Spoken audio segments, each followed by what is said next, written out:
तुम्हाला काय पोरखेळ वाटला का हा पोरींनो? प्रथमेशचा काय संबंध या सगळ्याशी? आजोबा, प्रथमेशचं वागणं विचित्र आहे, हे तुम्हाला मान्य आहे की नाही? 4 चौघांसारखा नॉर्मल मुलगा आहे तो.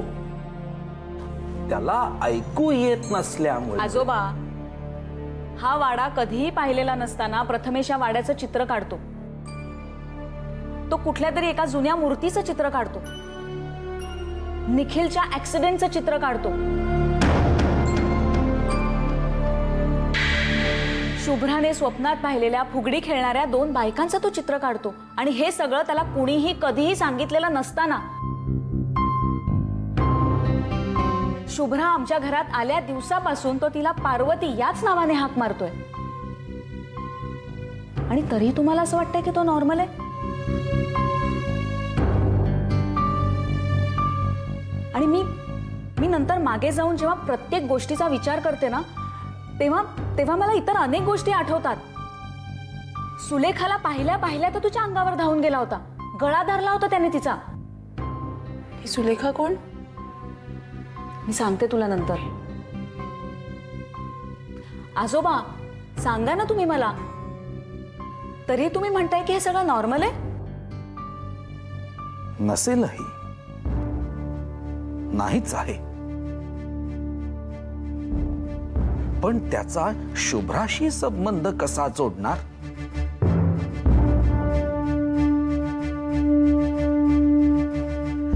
शुभ्रा हा पार्वती वहिनीचा दुसरा जन्म आहे, हे मला 100% मान्य आहे. आता पार्वती वहिनी वाड्यातून नाहीशी झाली. ती कुठे गेली, तिचं पुढे काय झालं, कुणालाच ठाऊक नाही. तिचा शोध घेण्याचे सगळे प्रयत्न फसले. अशी आकस्मिक गूढ शेवट झालेली व्यक्ती त्याच रूपात पुन्हा जन्म घेते.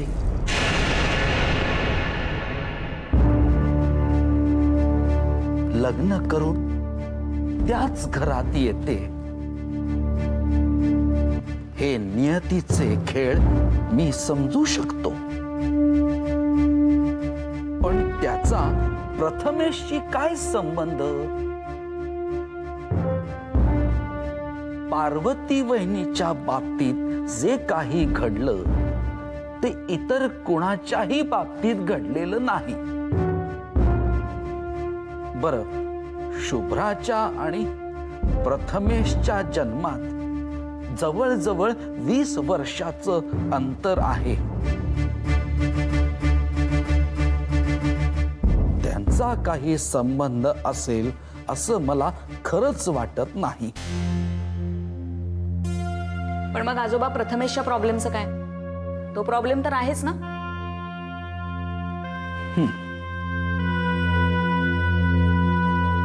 त्यासाठी आपल्याला वेगळे प्रयत्न करायला हवेत.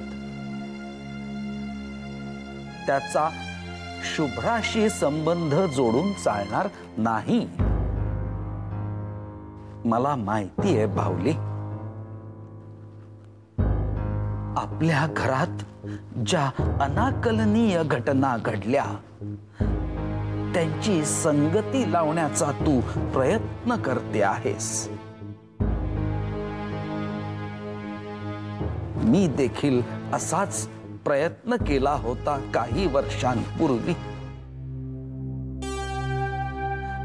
60 वर्षांपूर्वी घडलेल्या घटनांचा अर्थ लावण्याचा.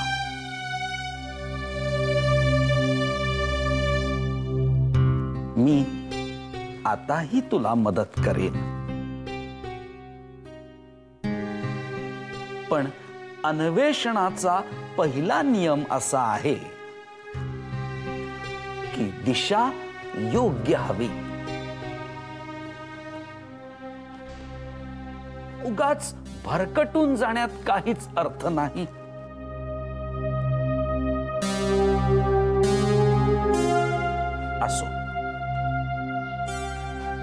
तुम्ही खूप धावपळ करत इथे आला आहात, थकला असाल. 2 घास खाऊन घ्या, मग आपण बोलू. श्रीराम श्रीराम श्रीराम श्रीराम.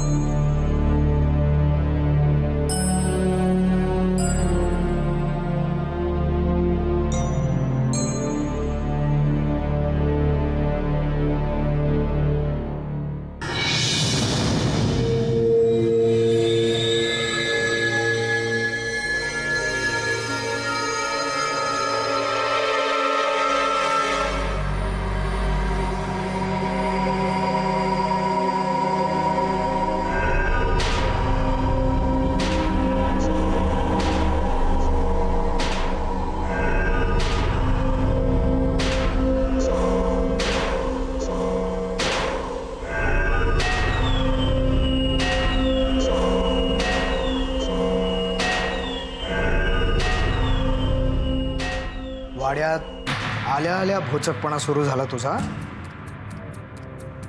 नाही जी. नाही काय?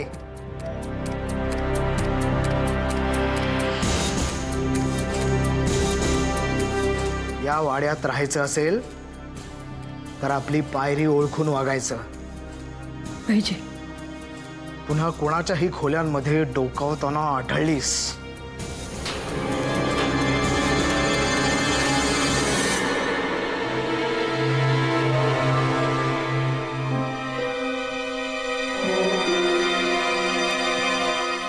काय हो, कुणाला एवढं फैलावर घेत होता?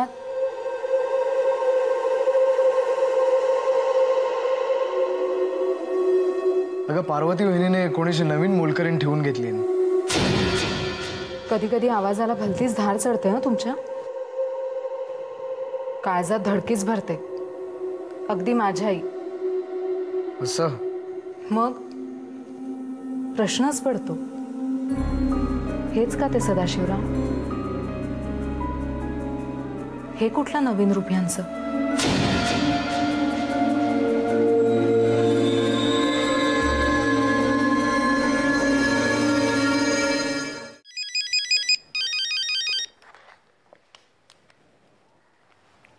हॅलो. हाय. हाय. आपण आता भेटू शकतो? म्हणजे मी तुझ्या घरी येतो. Let's have a cup of coffee. Neel, मी वसईला आहे. ओके. ठीक आहे, मग इट्स ओके. ठेवतो मी. नील, काही बोलायचं होतं का? नाही, तसं काही नाही, विशेष नाही. तू कामात असेल तर राहू दे, इट्स ओके. नील. काय? काही नाही. Okay, bye. बाय.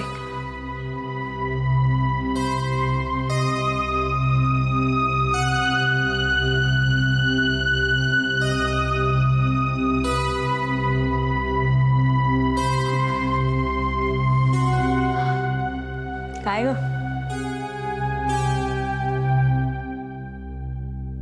क्षिप्रा, अगं काय झालं? काय रडतेस? काही नाही. तुला घरून फोन आला का? नाही. नीलचा. हो. आमचं भांडण झालंय.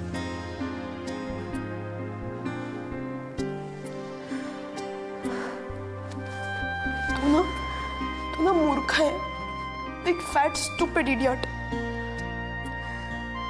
तुला कळत नाही का ग की माझं त्याच्यावर किती प्रेम आहे? आता नाही मला नॉर्मल मुलीसारखं गुडी गुडी रोमॅन्टिक वागता येत, म्हणून हे असं.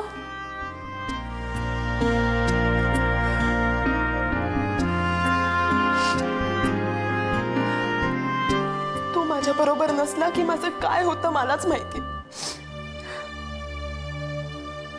त्याचंही तेच होत असणार. पण आमच्या दोघांचे इगो एवढे मोठे आहेत ना की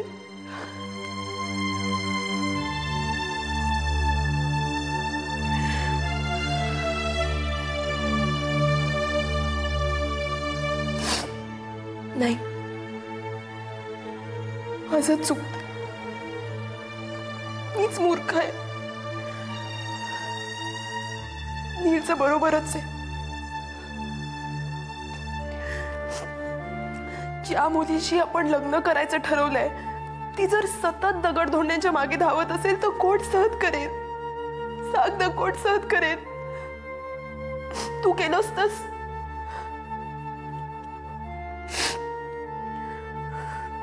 कुणीतरी माझ्या मठ्ठ मेंदूत थोडीशी अक्कल भरवा. मी अशी का वागते ग त्याच्याशी? सांग ना प्रिया. प्रश्न तुलाच पडतात, उत्तरही तुलाच माहिती. मी काय बोलू?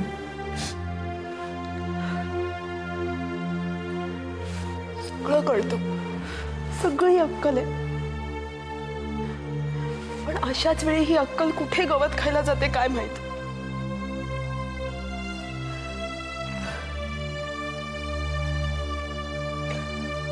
त्या दिवशी तो चिडून बोलला की असं असलं तर लग्नाबद्दल मला पुन्हा विचार करायला लागेल. एखादी मुलगी गप्प बसली असती ना, पण नाही, क्षिप्राबाईंचं तसं नाही. कुतुब मिनार एवढा मोठा इगो घेऊन जन्माला आली ना. तो विचार करायला मी आधीच सुरुवात केली आहे असं सांगून मोकळ्या.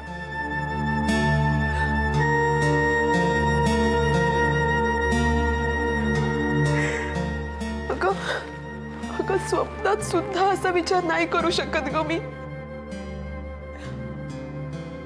I am so madly in love with him. हे त्याला जाऊन सांग. मला सांगून काय उपयोग?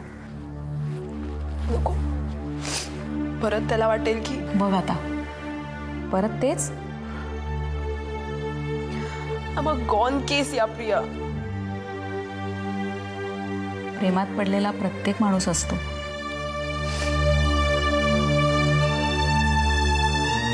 तिथे त्याचंही हेच स्वगत सुरू असेल. तुम्ही दोघांनी आता या सोलोलॉक्या बंद करा आणि डायलॉग सुरू करा. आणि तसंही या एकपात्री प्रयोगांना हल्ली बुकिंग नसतं. जा जा, फोन कर त्याला, मी येते. प्रिया, थँक्स.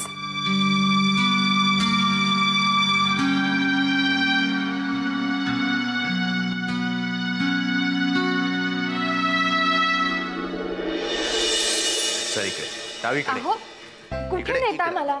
ही काय आता नवीन मस्करी? सोडा ना.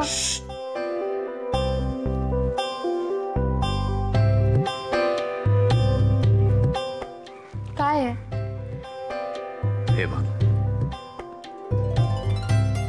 हे काय? बांधणीतली प्रत आहे भगवद्गीतेची. तुझ्या श्रीकृष्णाच्या भगवद्गीतेची. काशीहून आणली.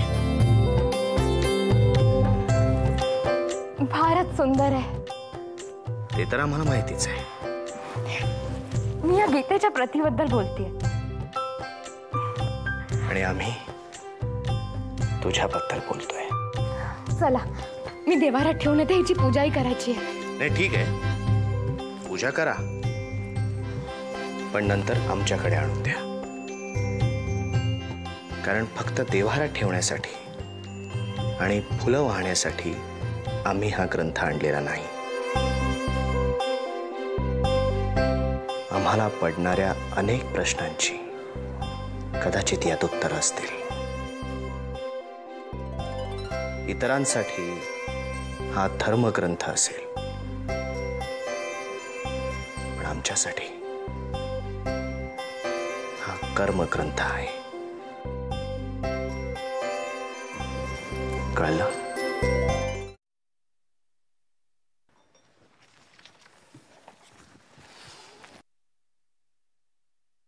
पेडाक नीट पोचव.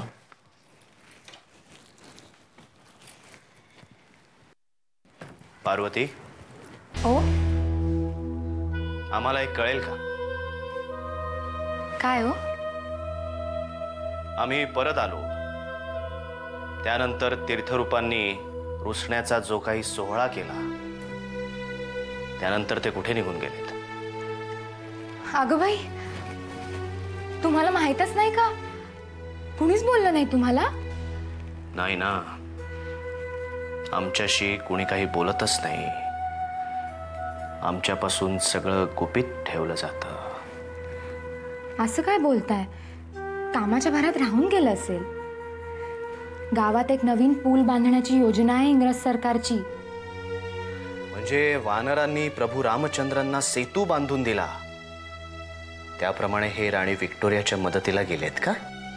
मामांजींची थट्टा केलेली नाही खपणार हो मला. अरे बापरे, अक्षम्य गुन्हाच झाला की आमचा. पुन्हा असं पातक नाही होणार. हा, तर आपल्या गावात पुलाची योजना आहे. कुणा इंग्रज अधिकाऱ्याच्या देखरेखीखाली पुलाचं काम सुरू करायचं आहे आणि जागेच्या पाहणीसाठी गावातल्या 4 मान्यवरांना घेऊन गेलेत सोबत. त्यात मामनजींना सुद्धा. म्हणजे आता ही गोरी लोक आपलीही मतं विचारात घेऊ लागली तर या देशात आपली खटिका भरायला लागली आहे याची बहुतेक चाहूल लागलेली दिसते त्या गोऱ्याला. पण आता गोरासाहेब हा देश सोडून जाणार म्हटल्यानंतर तीर्थरूपांची पंचायत होणार. ते परममित्र आहेत ना त्यांचे. आजपर्यंत त्यांना राव बहादरकी किंवा सरकी कशी नाही मिळाली हे त्या राणी व्हिक्टोरियालाच ठाऊक.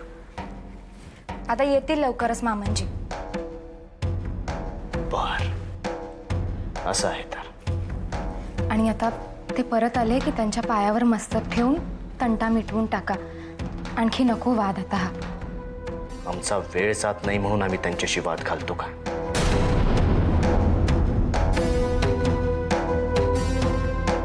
त्यांना आमची कुठलीच मतं पटत नाहीत. किंबहुना त्यांचं स्वतःशिवाय इतर कुणाशीच पटत नाही. असं काही नाहीये. मी सांगितलं की ऐकता. तुमची गोष्टच वेगळी आहे पार्वतीबाई. तुमच्या आदेशाशिवाय या वाड्यातली जास्वंदही उमलत नाहीत. कळी विचारते, पार्वतीबाई परवानगी आहे का? आता एवढं लगेच बोलून दाखवायला नकोय. आपण समजून उमजून मिळून मिसळून राहिलो की सगळं व्यवस्थित होतं. त्यात आमचा स्वभाव असा तिरसट. असं नाही म्हटलं मी. बर, तीर्थरूप इथे नाहीत, मग आता इथला कारभार कोण बघतं? भालचंद्रराव का? हो. बर, उत्तम आहे. अहो, भागीरथी वंश मला सांगत होत्या. म्हणजे भालचंद्ररावच त्यांना म्हणाले की आतापासून जर तुम्ही कुळाचा कारभार सांभाळलात. एकाच छताखाली राहतो ना आम्ही.